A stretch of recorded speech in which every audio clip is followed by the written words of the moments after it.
감사합니다. 홍성교회는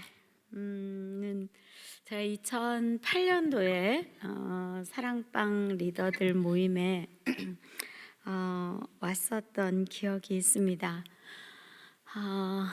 여러분 이렇게 지금 앉아 계시지만 이 교회에 CCTV가 몇 개나 있죠? 이 예배당 안에 지금 이렇게 봐도 굉장히 많이 있어요. 여러분이 예배드리고 있는 모습이 관심 있게 누군가가 보려고 하면 볼 수 있다는 얘기죠. 조금 더 쉽게 이야기를 해볼게요.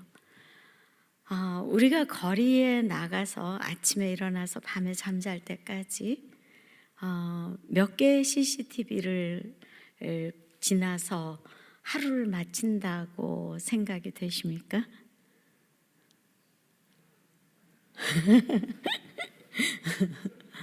(200개) 이상의 CCTV가 우리를 집에서 출발할 때부터 와칭하고 있어요.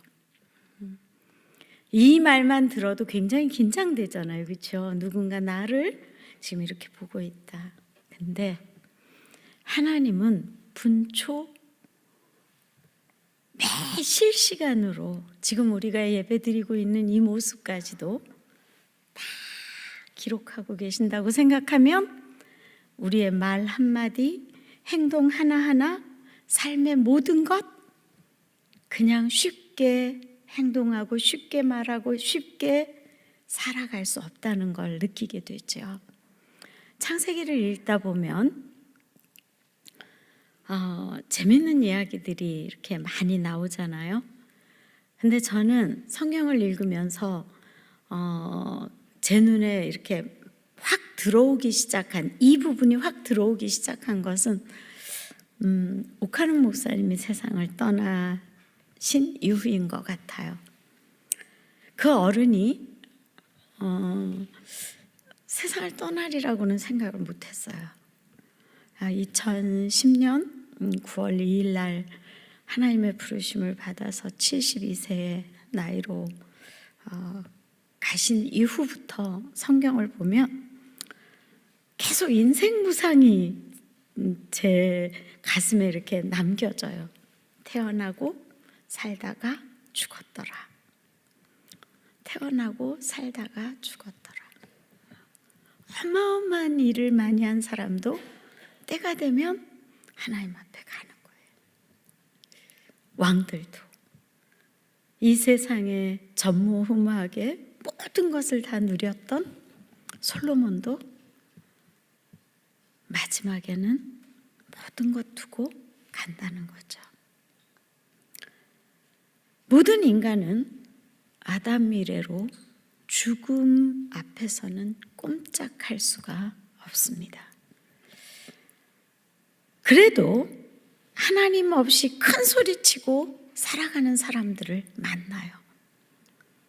우리가 VIP로 적어놓은 그 사람들이 나 하나님 없이도 잘 살고 있어 라고 큰 소리치는 사람들입니다. 오늘 여기 이렇게 앉아 계신 서울 홍성교회 성도들은 적어도 금요 심야기도회에 나올 정도라면 영적인 수준이 좀 있고 교회의 직분자들이라고 생각을 합니다. 분명 VIP를 적으셨겠죠? 이렇게 반응을 안 하면 제가 어떻게 해야 될까요? 적으셨다고 믿겠습니다. 적지 않으신 분만 손 들어보세요. 이렇게 다 적으셨다고 지금 손을 안 드셨군요. 네, 감사합니다. 제 설교가 끝나면 적을 수 있는 기회를 한 번 더 드리도록 할 테니까 설교 들으면서 떠오르는 사람이 있으면 그 이름을 마음에 좀 잘 담아두시면 좋겠습니다. 아담 이후에 태어나고 죽고 계속 하다가 창세기 5장에 와서 보면 예외인 사람이 한 사람 나타납니다. 죽었더라라고 하는 말이 반복되는 가운데 죽었더라라는 단어가 아니라 올리워 갔다라는 표현이 나오면서 우리의 눈길을 확 끄는 대목이 있습니다. 하나님께서 어느 날 그를 하늘로 데려가신 것입니다. 만일 저와 여러분이 이 세상을 살아가면서 신앙생활 열심히 잘하다가 그냥 어느 날 없어졌어요. 실종된 게 아니라 하나님이 우리를 누군가 데려가서 천국에서 눈 뜬다라고 한번 생각해 보세요. 굉장히 황홀한 시간이지 않겠습니까? 언제 주님이 오셔서 우리를 본향으로 데리고 갈지 몰라요. 주님 오셔서 우리를 본향으로 이끌어 가실 때 여기에 남겨진 자가 한 명도 없기를 부탁드리고 싶습니다. 우리가 본향에 가기 전까지 에녹과 같이 험한 시대를 살아야 한다는 사실을 인지한다면 우린 이제부터 목사님과 함께 읽었던 히브리서 11장 5절 6절에 있는 말씀을 내 말씀으로 받아들여야 할 것입니다. 왜냐하면 우리가 살았던 시대만큼이나 에녹이 살았던 시대는 역사적으로 험악한 세월을 살았기 때문입니다. 역사상 가장 어려운 시기가 지금이라고 우리는 생각하지만 에녹이 살았던 시대도 우리가 지금 살아가고 있는 이 시대에 못지않게 힘들다는 것을 알 수 있습니다. 왜냐하면 홍수 심판이 있기 바로 직전이었기 때문입니다. 유례없이 타락하고 유례없이 사람들이 하나님을 반역했기 때문에 하나님이 인간 지음을 한탄하셨다고 하는 말씀이 창세기 6장 1절에서 13절에 나오는 걸 볼 수 있습니다. 시대가 악하면 악할수록 하나님이 시선 집중하는 사람이 있습니다. 하나님이 여러분을 시선 집중하신다고 하면 두려우세요? 아니면 좋으세요? 좋아요. 할렐루야. 하나님이 우리에게 시선 집중하면 난 너무 좋아요 하시는 분들만 오늘 이 자리에 앉아 계시다고 저는 믿고 싶습니다. 우리가 살고 있는 이 시대에 대해서 마태복음 24장 37절에서 39절에 홍수 전과 같은 세상이라고 표현하고 있습니다. 37절 보면 노아의 때와 같이 인자의 임함도 그러하리라.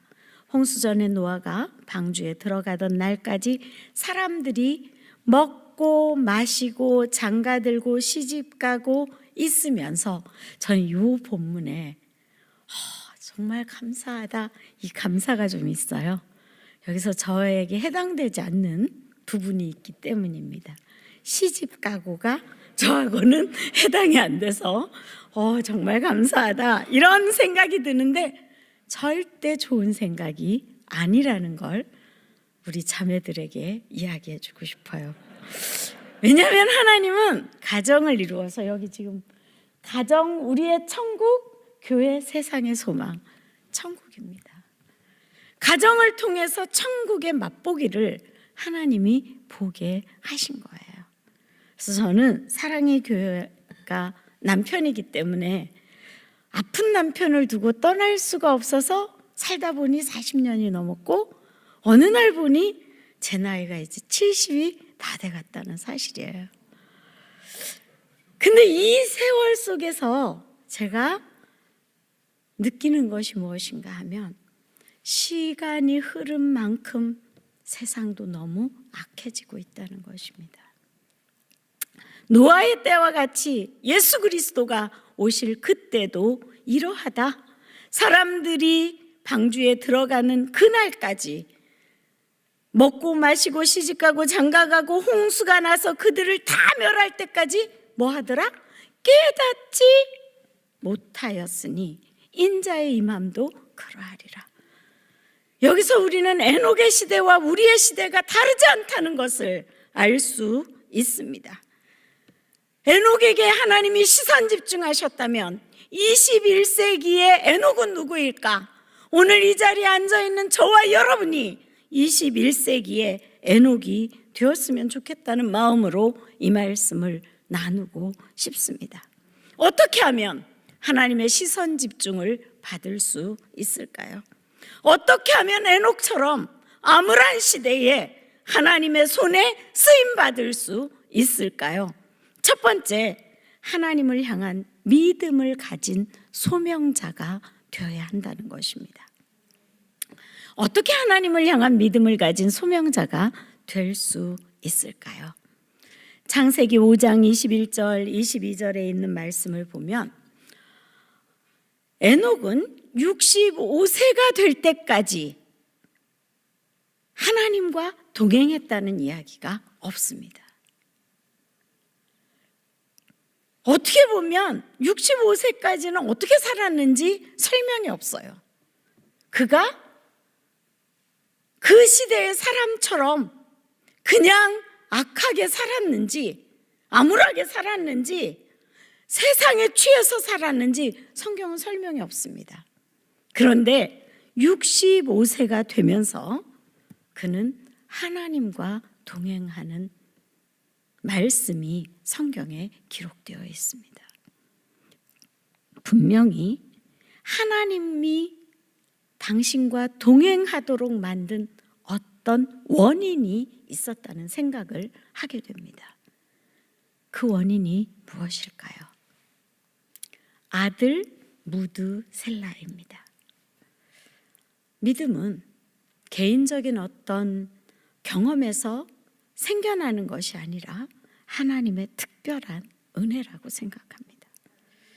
은혜를 받을 사람들은 내가 뭔가 착하게 살고 내가 뭔가 잘해서가 아니라 하나님이 우리의 영안을 열어주셔서 은혜를 주셔서 어느 순간 뭔가 어떤 일을 통해서도 만나주신다는 거예요. 하나님의 말씀을 읽는 중에 우리에게 깨달음을 주시던가, 아이가 태어났을 때 깨달음을 주시던가, 질병에 걸려서 죽을 상황에서 치유받고 낫게 되면서 하나님께서 은혜를 입혀주시던가, 특별한 하나님의 메시지가 우리에게 임하는 순간이 있다는 것입니다. 여러분 각자에게는 다 다른 어떤 순간들이 있을 것입니다. 하나님은 에녹에게 아들을 통해서 메시지를 주셨다는 것을 저는 한번 생각해 보았습니다. 에녹이 믿음을 갖도록 만든 메시지는 도대체 무엇인가? 그가 하나님과 동행하는 원인이 아들 무드셀라였다면 그 아들 무드셀라를 통해서 주신 메시지가 무엇인가? 내용이 없으면 우린 흔들리는 믿음을 가질 수밖에 없습니다. 그 내용이 무엇일까요? 메시지는 하나님께서 땅 위에 내리실 심판이 임박하다는 메시지였습니다. 이 메시지와 관련해서 어떤 의미를 찾을 수 있을까? 저는 이름의 의미를 굉장히 중요하게 생각합니다. 강명옥, 뭘까요? 밝을명 구슬옥. 구슬이 밝게 빛난다? 근데 구슬이에요. 구슬은 뭐가 나 있지 않아요. 그래서 굴러다녀요. 어린 아이들은 이 구슬을 구슬치기를 하기도 하고, 이 구슬은 보석으로 만들어지면 여인들의 가락지에 끼워지기도 하고, 구슬은 다 좋은 거예요. 그렇죠? 이건 제 이름이에요. 제가 설명하는 이름. 근데 무드셀라라는 이름은 창을 쓰는 사람이에요. 이때까지 왜 창을 쓰는 사람이라는 이름을 썼을까?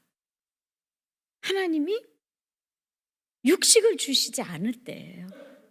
그럼 그냥 열매 따먹으면 돼요. 농사 지어서 열심히 일해서 그냥 살면 됩니다. 전쟁을 하지 않는 한 창을 쓰는 사냥을 하는 사람일 필요가 없다는 거죠. 근데 이 무드셀라가 창을 잘 쓰는 사람이라는, 사냥꾼이라는 이 이름을 가지고 몇 년을 살았을까요? 969세. 저희 할아버지가 저에게 이렇게 이야기해요. 전도사, 이리 와봐라. 성경에 제일 오래 산 사람이 누군지 아냐? 할아버지 누군데요? 무드셀라다. 나는 무드셀라처럼 살고 싶다. 할아버지 그때는 아무도 없어요. 나도 없는데. 그 할아버지가 88세에 하나님의 부르심을 받아서 가셨어요.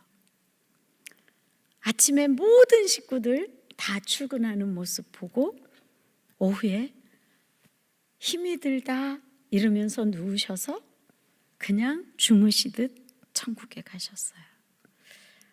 2년 전 저희 아버지도 88세에 꽃 같은 모습으로 가셨어요. 당신 아버지가 가신 모습으로. 아버지가 세상을 갑자기 떠나셨지만 명절 때 모든 식구들이 모여서 같이 예배드리고, 그리고 너무 힘들다고 하셔서 응급실에 갔는데 심정지가 와서 세상을 떠나시게 된 거예요. 그러니까 사람은 내가 원한다고 해서 몇 세까지 살 수 있느냐? 아니라는 거죠. 근데 969세를 살았던, 장수했던 이 사람 무드셀라. 왜 에녹이 아들을 낳으면서 하나님과 동행하기 시작했을까요? 세상이 그만큼 악한 것을 하나님이 보게 하셨다는 것입니다. 그리고 그 아들의 이름 속에 담겨져 있는 것처럼 하나님은 믿음의 내용을 분명하게 말씀해 주셨어요. 그 믿음의 내용이 다가올 심판에 대한 경고였습니다. 유다서 14절 15절, 유다서는 한 장밖에 없습니다. 14절 15절을 함께 16절까지 보십니다. 같이 큰 소리로 읽어볼까요?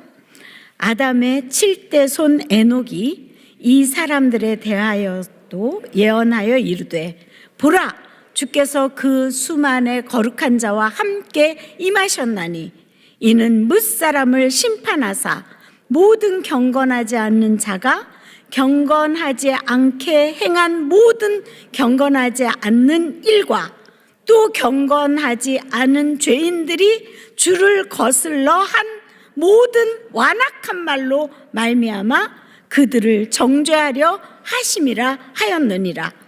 이 사람들은 원망하는 자며 불평을 토하는 자며 그 정욕대로 행하는 자라. 그 입으로 자랑하는 말을 하며 이익을 위하여 아첨하느니라. 노아의 때, 에녹의 때에 있었던 이야기입니다. 하나님이 왜 심판할 수밖에 없었느냐? 여기에 굉장히 중요한 포인트들이 있습니다. 원망하고 불평을 토한다 그랬어요. 오늘 하루를 지나면서 여러분의 입에서 원망이 나간 부분이 있나요? 하나님의 심판이 놓였다는 걸 생각하면 빨리 거두어 들이셔야 됩니다. 원망하며 불만을 토하며 정욕대로 행하고 입으로는 자랑하고 이익을 위해서 거짓말로 아첨하게 한다는 거죠. 근데 이 모든 상황에 대해서 하나님은 심판하는데 그러한 사람들에 대한 용어가 뭐냐? 경건하지 않은 자라고 성경은 이야기합니다. 더불어 21세기에 와서 우리에게 히브리서 11장을 통해 주신 믿음의 내용은 무엇입니까? 하나님이 계신 것을 믿으라는 거예요. 교회 다니는 사람들 중에 하나님이 계신 것을 믿으면서도 매 순간 하나님 앞에 나오기보다는 걱정을 먼저 하고 하나님 앞에 감사하기보다는 내 욕심대로 내가 원하는 것을 얻고 살려고 할 때가 굉장히 많다는 것입니다. 하나님이 계신 것과 더불어서 우린 무엇을 믿어야 합니까? 히브리서 11장 6절에 상 주시는 이심을 믿어야 합니다. 하나님이 우리에게 상 주시는 분이라는 것을 믿을 때 우린 하나님 앞에서 살아갈 수 있게 됩니다. 베드로도 상에 대한 부분은 굉장히 중요하게 다뤘어요. 원래 베드로의 이름이 뭡니까? 반석이죠. 근데 시몬이죠. 흔들리는 갈대예요. 그 흔들리는 베드로에게 반석이라는 이름을 주셨어요. 흔들리지 말라고. 근데 베드로는 시몬의 이름처럼 결정적인 순간에는 흔들렸어요. 언제 흔들렸습니까? 절대로 변하지 않겠다고 이야기했던 그가 예수님을 부인하는 흔들림이 있어요.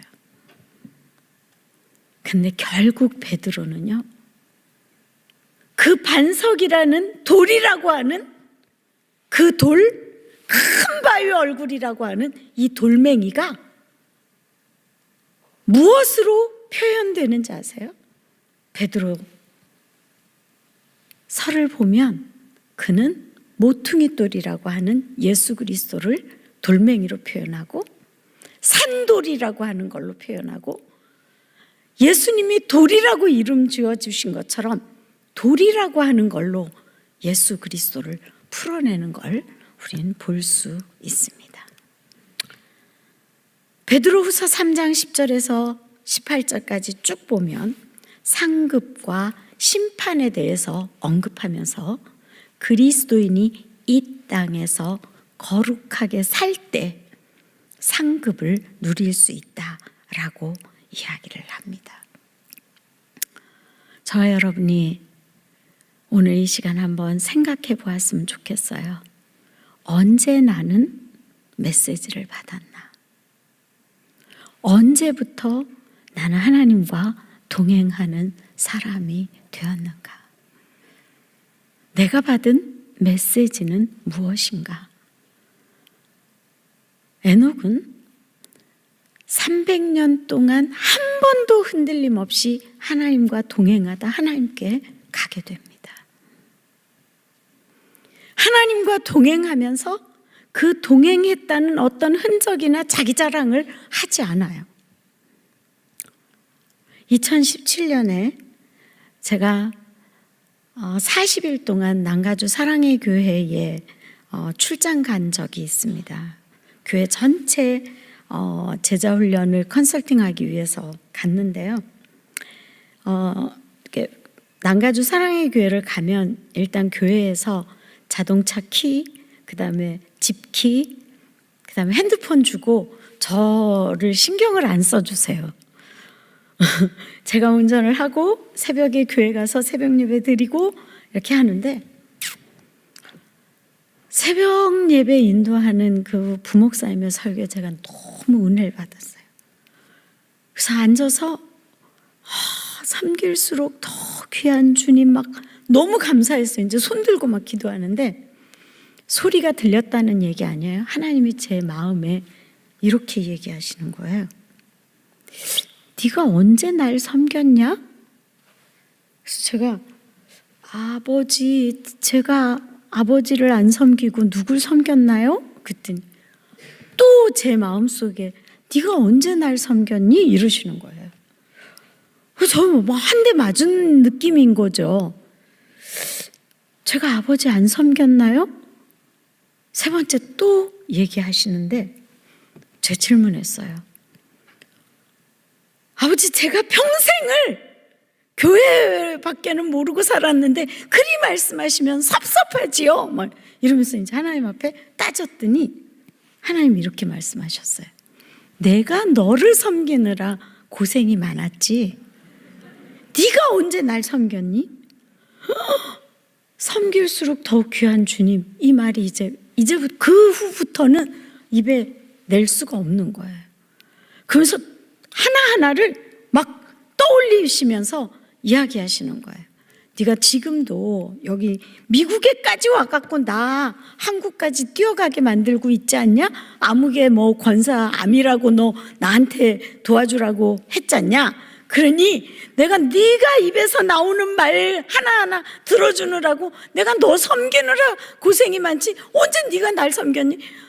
제가요 여러분처럼 고고하게 이렇게 앉아있다가 바닥에 무릎을 꿇었어요. 그리고 엎어졌어요. 아버지, 저를 섬겨주셔서 너무 감사합니다. 하나님의 섬김을 우리는 매일 받고 살아요.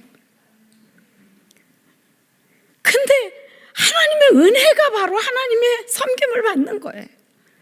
어떤 인간이 하나님을 아버지하고 부를 수 있어요? 이게 얼마나 놀라운 특권인데요. 하나님을 아버지라고 부를 수 있는 것 은혜 아닙니까? 이것보다 더 큰 특권이 없어요. 이렇게 하나님을 아버지라고 부르다가 어느 날 우리는 천국 가는 거예요. 그럼 나만 이렇게 하다가 천국 가면 되겠어요? 절대 안 되죠. 그 다음 단계로 하나님과 동행하는 헌신자가 되어야 한다는 사실입니다. 하나님과 동행하는 헌신자. 오래된 신자가 아니라 헌신자. 섬기는 자. 주님께 나를 맡기는 자. 믿음은 성장해야 돼. 그냥 멈춰 있으면 안 되는 것입니다.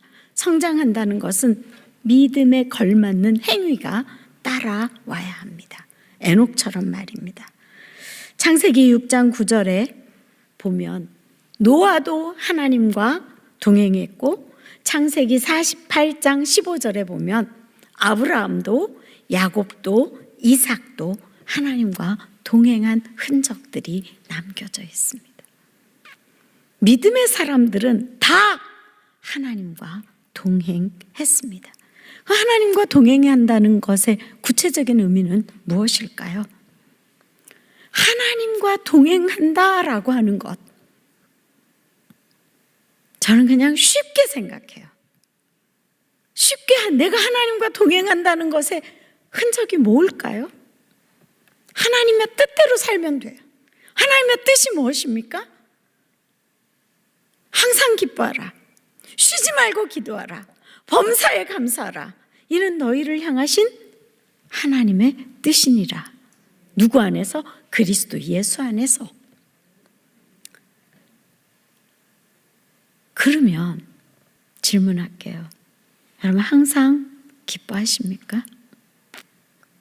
나이가 들면요, 이 꼬리가 이렇게 우는 상으로 되잖아요.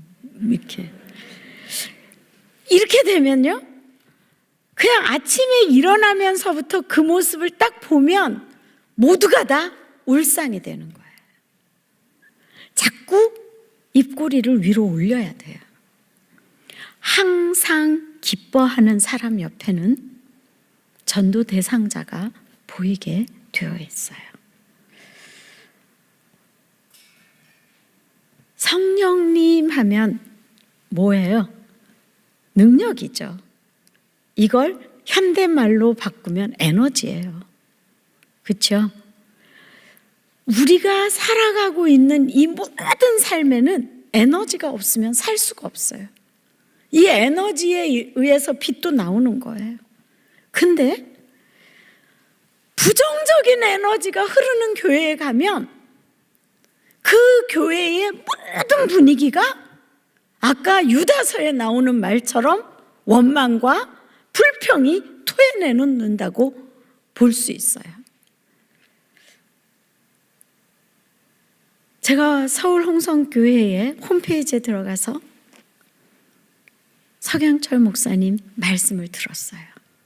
그래서 저는 그 말씀을 들으며 이렇게 하나님 앞에 기도했어요.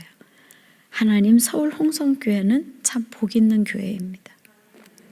원로 목사님도 하나님 말씀 중심으로 성도들을 섬기셨고, 담임 목사님도 오직 하나님 말씀, 군더더기 없는 하나님의 말씀으로 섬김을 받는 귀한 성도들은 복 있는 사람들입니다.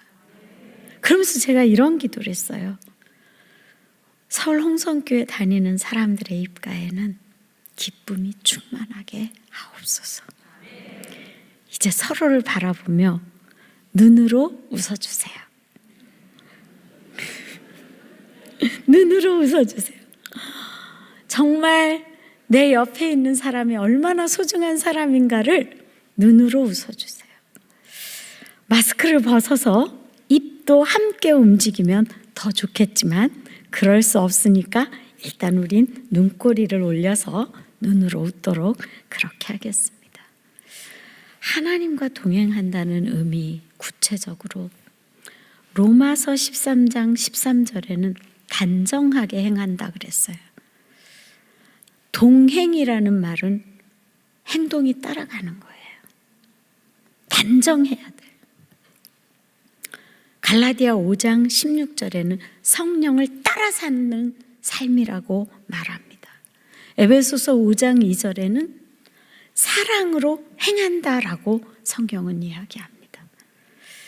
요한일서 1장 17절에는 빛 가운데 행한다라고 성경은 말합니다. 단정하게 행하고 성령을 따라서 살아가고 사랑으로 행하고 빛 가운데 행하는 이 사람이 하나님과 동행하지 않는다면 어떤 사람이 하나님과 동행할 수 있을까요? 그럼 이렇게 살기 위해서는 어떻게 해야 할까요? 가장 여러분들이 쉽게 알 수 있는 부분, 말씀과 기도입니다. 이제 하나님의 말씀으로 여러분들이 어떻게 2022년을 마무리하고 2023년을 열 것인가 결단해야 해요. 저는 대학교 1학년 때 카나다 선교사님을 통해서 맥체인 성경 읽기표를 받게 됐어요. 거의 50여 년 가깝게 제가 그 맥체인 성경 읽기표로 성경을 매 해마다 읽습니다. 네,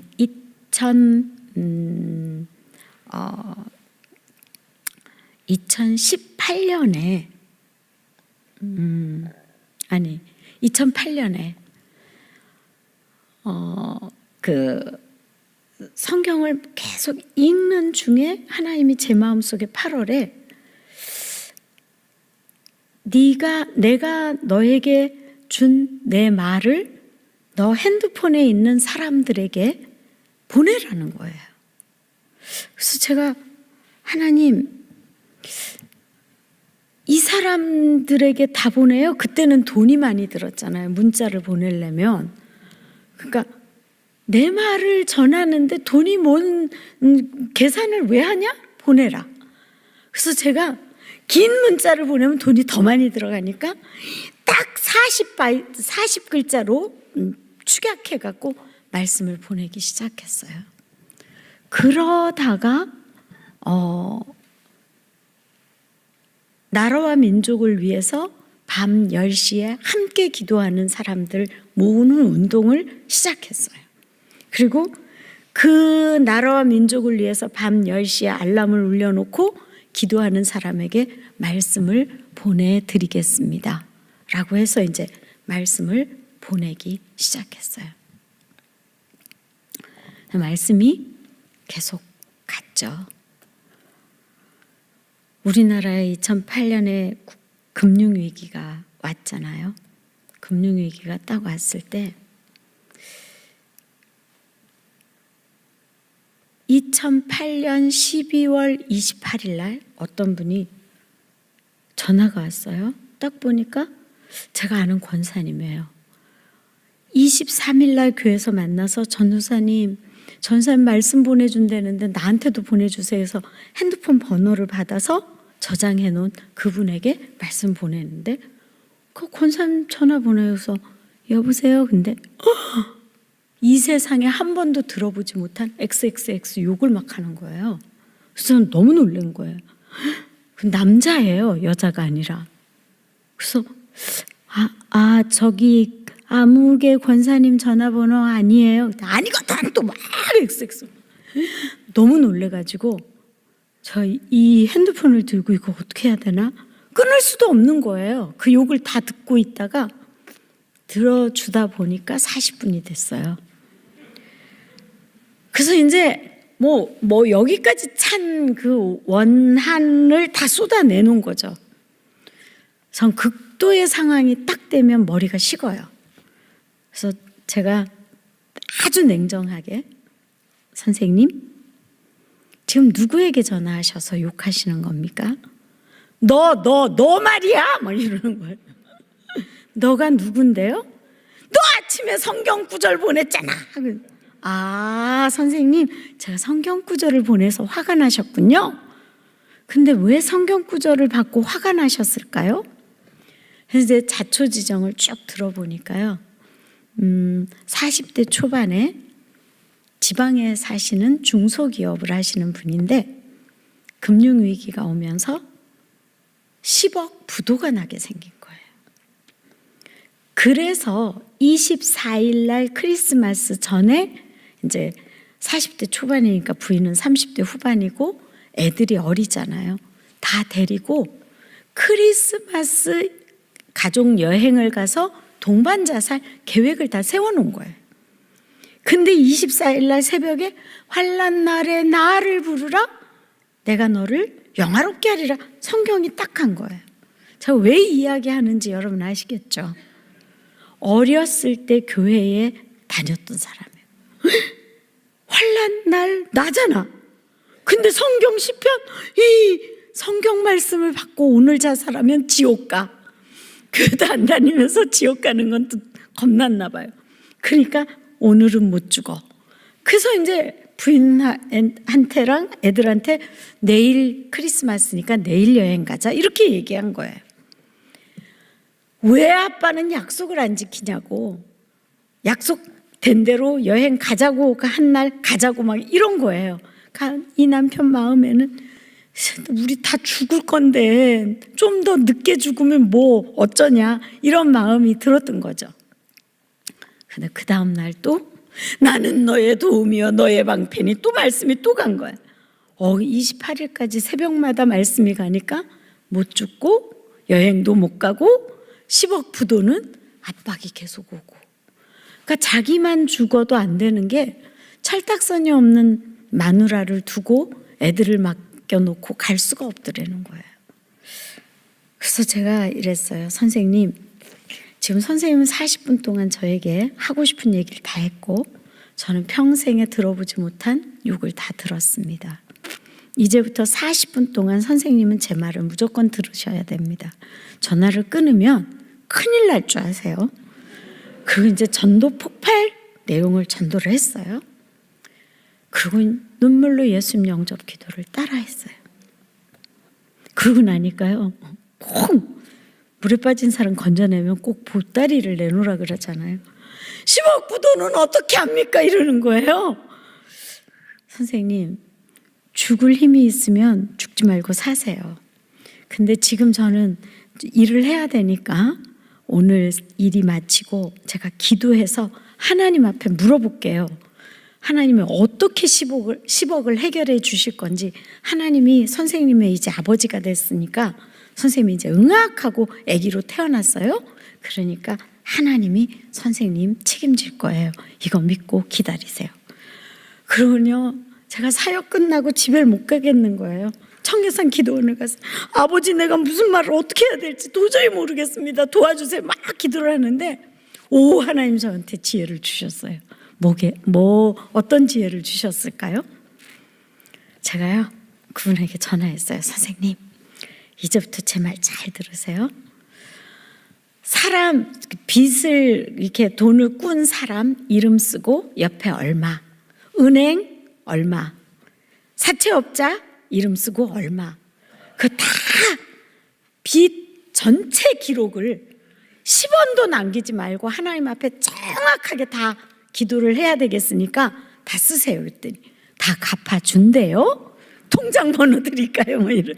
아니 그게 아니라 일단 그것부터 리스트 작성부터 제대로 하시라고요. 그랬더니 알겠대요. 그래서 리스트를 하루 만에 다 작성을 해갖고 전화 왔어요. 전도사님 76명입니다. 그러니까 은행까지 포함해서. 아 그렇군요. 이제부터 하나님이 시키시는 일을 하십시오.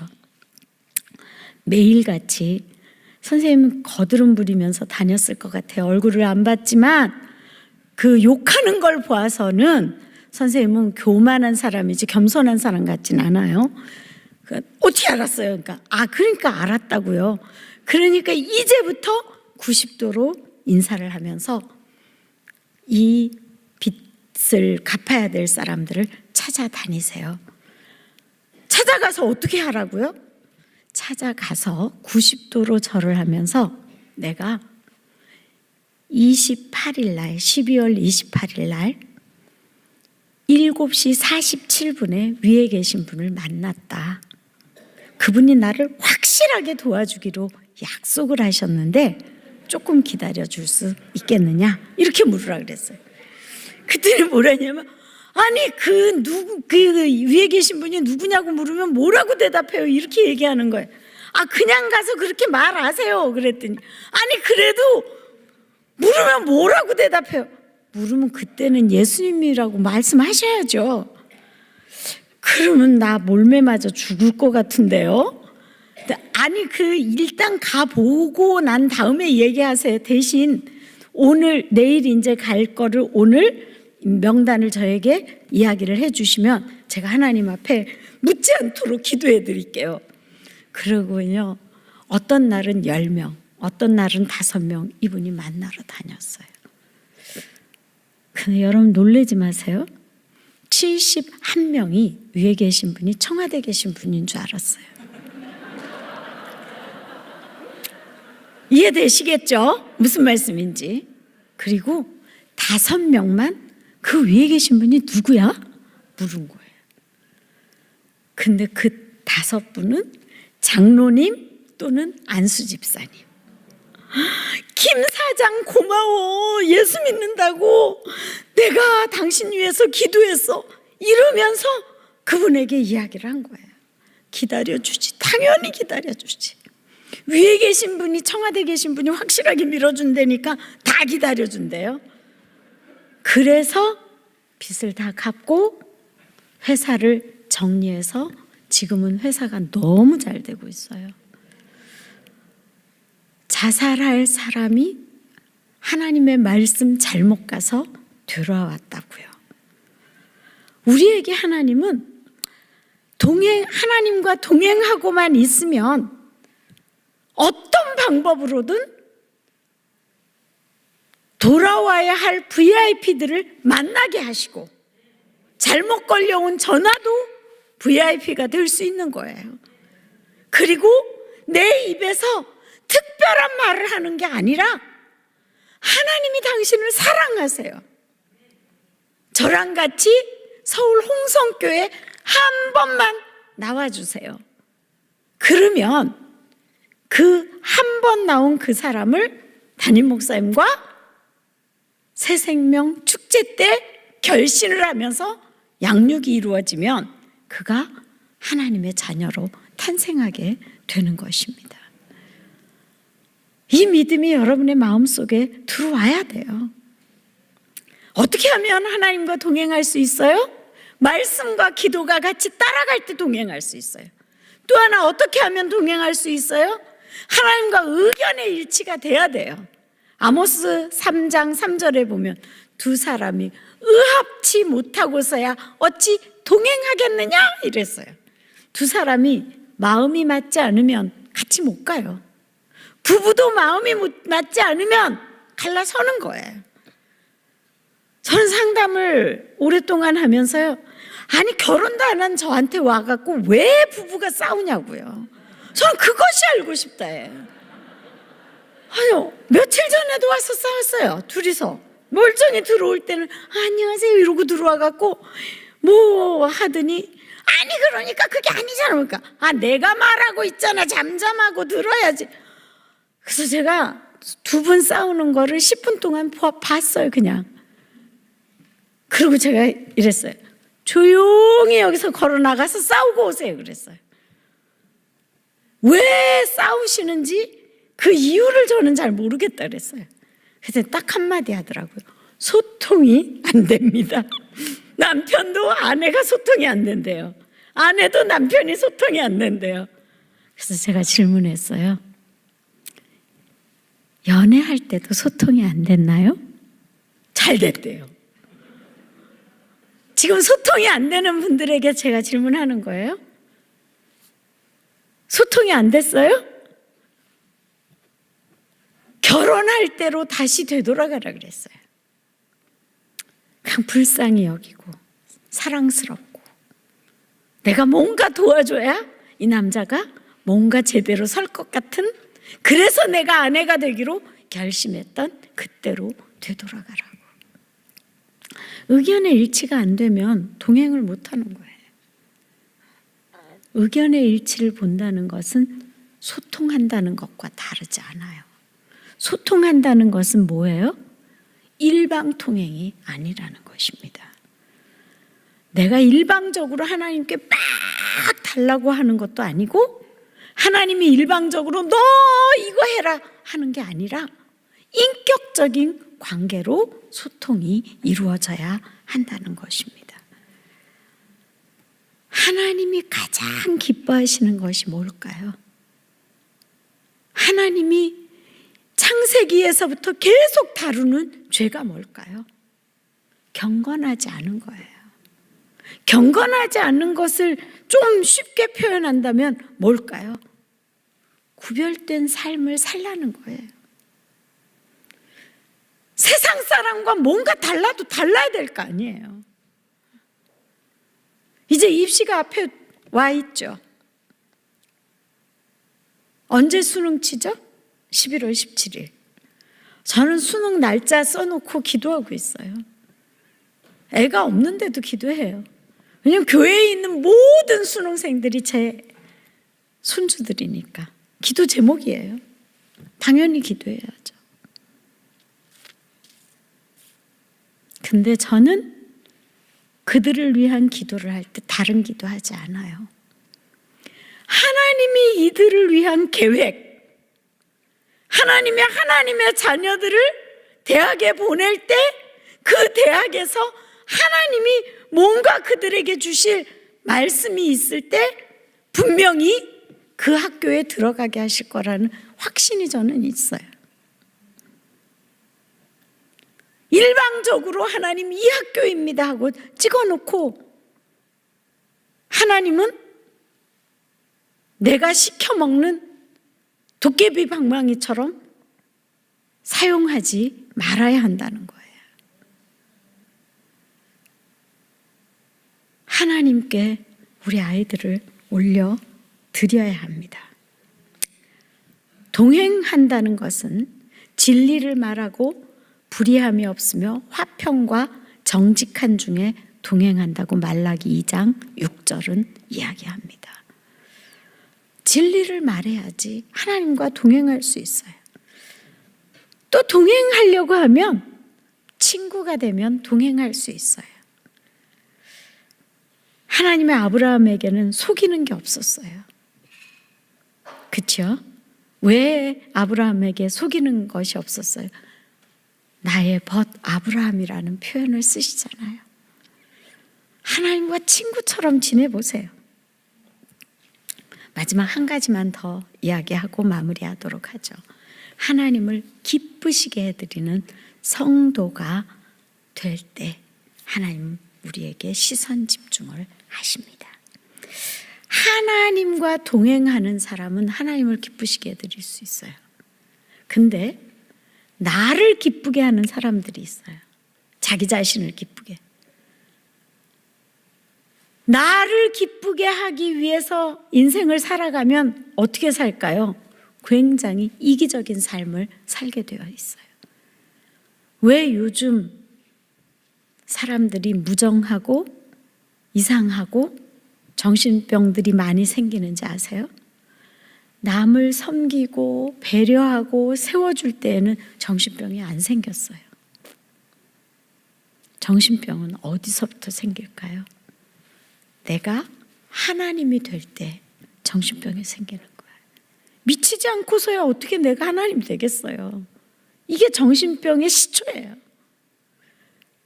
근데 이제는요, 다 여러분 TV를 보세요. 모든 상담소 가보세요. 네가 하나님이야예요. 그 네가 좋아하는 거, 네가 원하는 게 뭐냐? 그것이 부모를 거역하는 것이 내가 원하는 거면 거역해도 된다. 부모 말 안 들어도 된다. 무서운 세상이 우리 앞에 펼쳐지고 있어요. 우린 정신을 차려야 돼요. 내가 원하는 것을 하나님에게도 요구하고 가족들에게도 내가 원하는 것을 요구하다 보니까 대화가 안 되는 거예요. 전도도 마찬가지예요.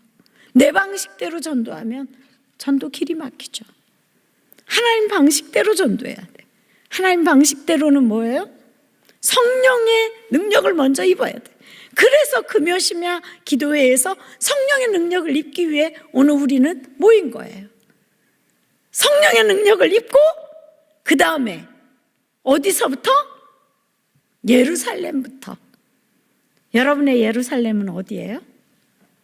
여러분의 아파트 한 동이 여러분의 예루살렘이에요. 그러면 아파트 한 동은 하나님 나에게 주신 선교지다라고 생각하세요. 그래서 이제 27일까지 해야 될 일을 말씀드리고 싶습니다. 아파트 한 동을 1층부터 15층, 30층, 40층까지 가면 정말 힘들 텐데 그 높은 층에 안 있는 아파트면 더 할렐루야일 수도 있긴 하지만 어쨌든 그 한 동을 다 다니면서 체크하세요. 교회가 있는 집, 어느 101동, 101호 서울 홍성교회 할렐루야 여긴 빼고 102호 뭐 어느 교회 할렐루야 여기도 빼고 그래서 교회가 안 붙여진 집 다 체크하고요. 그 다음에 배를 누르세요. 눌러야 돼요. 내가 그 한 동에 살고 있으면 드나들 수 있는 자격이 있잖아요. 눌러서 나 메터 사는 누군데요. 인사만 하세요. 전도까지 안 가도 돼요. 일단 안면을 먼저 트고 인사하고 그 다음에 우리 교회 여러분 자료 계속 나오죠. 그거 하나씩 주면 돼요. VIP로 적어도 5명은 오늘 나가기 전에 기록하고 나가셔야 돼요. 딱 보니까요. 몇 분은 그래 다행이야. 나 아파트가 아니거든. 그게 또 제 눈에는 보여요. 그래 내가 아파트 살았으면 그 힘들게 오르락내리락 해야 될 텐데 아이고 너무 잘 됐다. 네, 아파트가 아닌 개인주택 말씀드리겠습니다. 개인주택의 예루살렘은 내 집 중심으로 동그랗게 반경 1km 예루살렘 호구조사를 하고 거기서 교회가 없는 집을 찾아서 배를 누르고 나 여기 건너편에 사는데요. 인사하고 전도대상자를 찾는 거예요. 전도대상자를 빨리 있는 사람을 찾잖아요. 그러면 양육이 안 돼요. 남의 교회 보내놔도 내 마음만큼 양육해주지 않습니다. 그러므로 예루살렘부터 성역화시키는 것, 이게 하나님이 우리에게 주신 하나님을 기쁘시게 하는 성도입니다. 멀리 가지 마세요. 가장 가까운 가족부터. 가족이 왜 힘들까요? 그대로 살아야 하니까. 아버님이나 잘하세요. 어머님이나 잘하세요 이러면 전도가 안 되잖아요. 그렇죠? 근데 여기 계신 분들은 다 잘하고 계시기 때문에 제가 더 말씀을 안 드리도록 하겠습니다.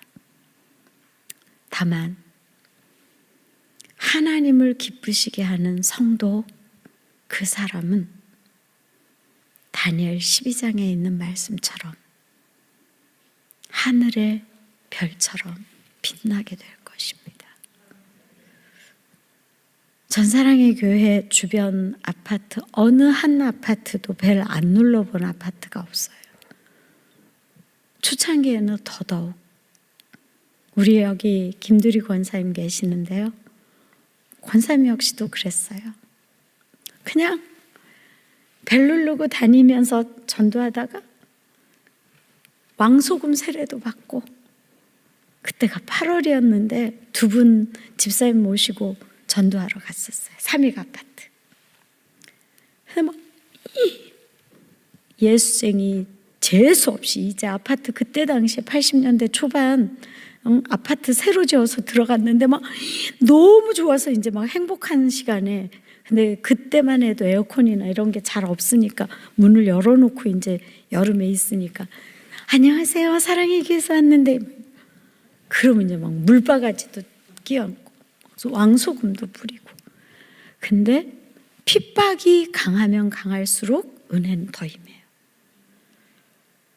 그러면요 왕소금 세례를 딱 봤더니 벌써 두 분 이렇게 표정을 보니까 눈물이 뚝뚝 떨어지고 있어요. 저보다 나이가 그때 좀 많으셨는데 제가 비상구로 모시고 갔어요. 집사님 기도합시다. 무슨 기도했겠어요? 사도행전에 기도하죠. 하나님 우리의 이 핍박당함을 하감하옵시고 그래도 더욱 담대히 주의 복음을 전하게 하옵소서. 기도하고 집사님 우리 또 가야지 뭐 그러고 이제 또 전도를 했는데, 봉은사 여전도 회장 들어오라는 거예요. 그 사람이 아이고 어서 들어오세요. 부처님 가라사대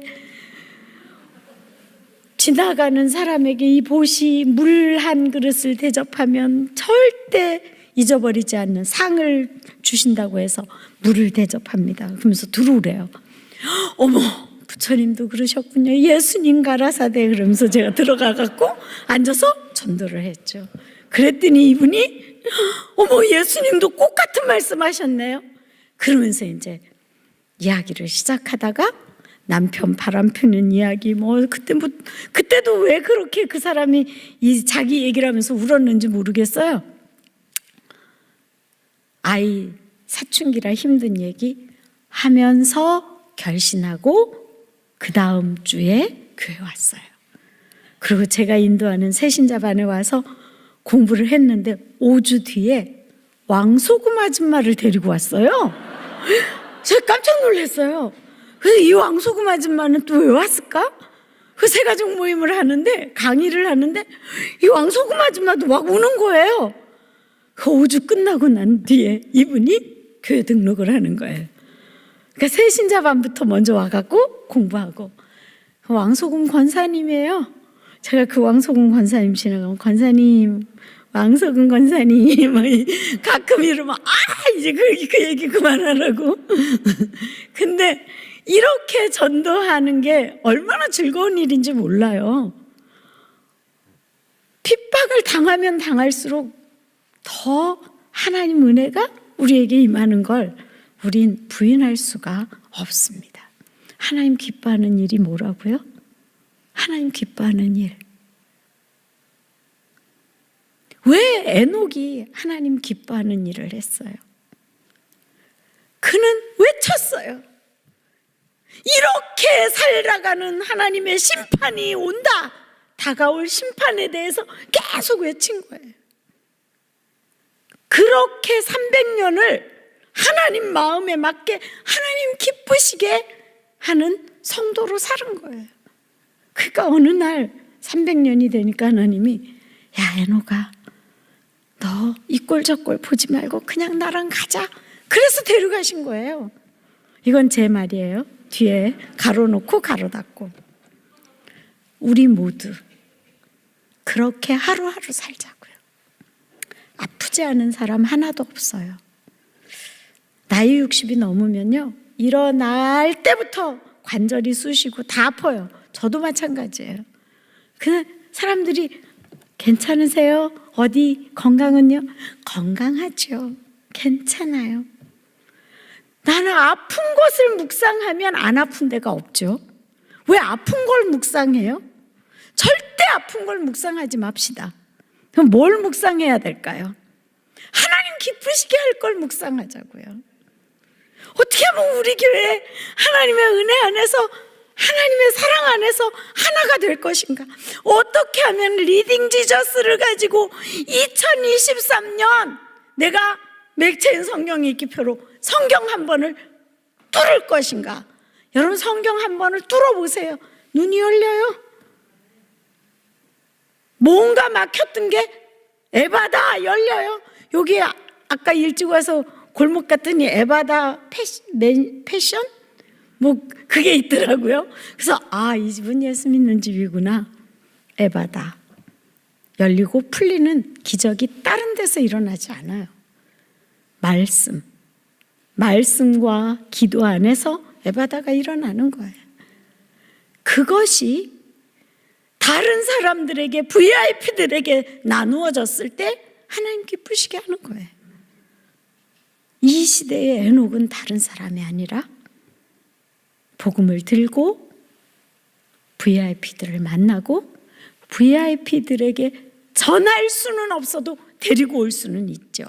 그래서 11월 27일 이곳에 가득 채워서 하나님께 영광을 올려드릴 수 있는 서울 홍성교회 성도들이 되시길 축복합니다.